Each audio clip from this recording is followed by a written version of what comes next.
அமைதி, ஆன்மீகம், அன்பு, இந்த மூணும் சேர்ந்து ஒரு ஊரை உருவாக்கினா அதுதான் புட்டபர்த்தி.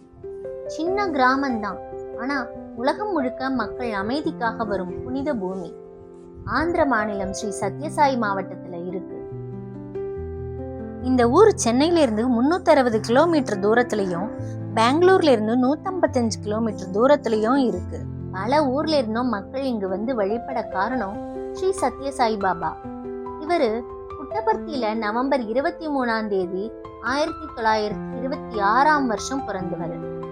தனது 15வது வயசுலேயே ஆன்மீக குருவா மாறிய இவரு சத்யசாயி அறக்கட்டளை சார்பா ஆரம்பிச்ச இலவச மருத்துவமனை, கல்வி நிறுவனங்கள் எல்லாம் இன்னைக்கும் சிறப்பா நடந்துட்டு இருக்கு.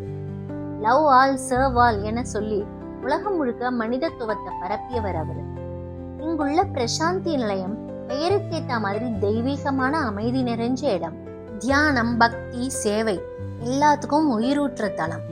ஸ்ரீ சத்யசாயி பாபாவோட 100ஆண்டு விழா கொண்டாட்டம் புட்டபர்த்தியில நடந்துட்டு இருக்கு. அதுல பங்கெடுத்துக்க பிரதமர் மோடி என்று புட்டபர்த்தி வர்றாங்க. அமைதியை தேடுற ஒவ்வொருத்தரும் ஒரு நாள் கண்டிப்பா இங்க வருவாங்க. புட்டபர்த்தி அதற்காகவே உருவானது.